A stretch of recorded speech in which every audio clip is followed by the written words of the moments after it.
So in its simplest terms, the customer required video transmission from an aircraft.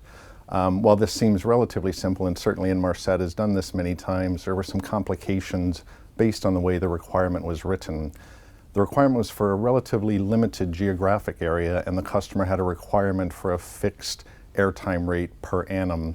So this is obviously not normally the way Inmarsat works, and because of three factors: the high bandwidth required for video transmission, the requirement for a relatively limited geographic area, and the requirement for fixed operational expenditure, the tender was really written very much towards the KU band market.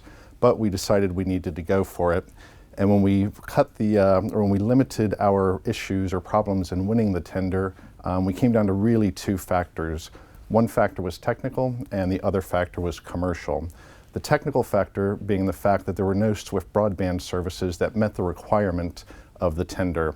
The commercial factor being that we couldn't meet the requirement to have a single price per annum for the customer.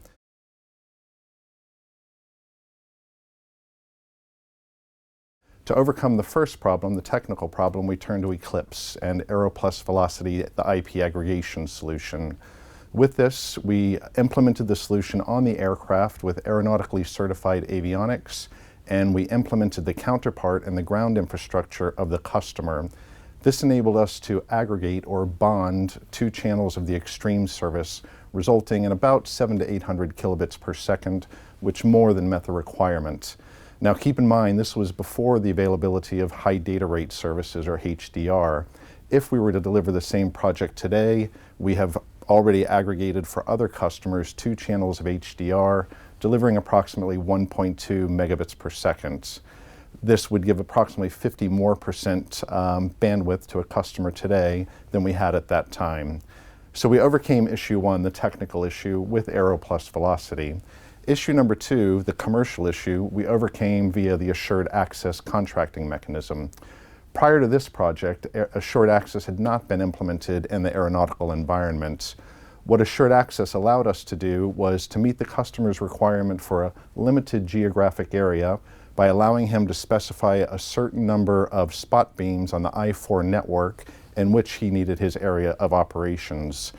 Secondly, there was a fixed cost for that coverage in that area at a specific bandwidth. So combining the Aero Plus Velocity to achieve the bandwidths that were required with assured access to provide a single cost to the customer, we more than met the requirements.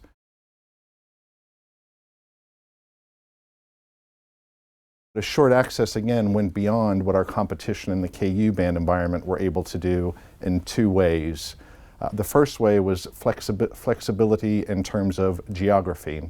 When our customer changes their area of operations, they contact us and we coordinate with Inmarsat in terms of resource availability to determine whether or not that customer can move their area of operations. So far, we've been able to meet every request that has come from the customer. The second part of assured access that is a benefit over the KU band competition is really in the name. There's a prioritization of the assured access SIMs over other SIMs on the network that are just demand assigned customers.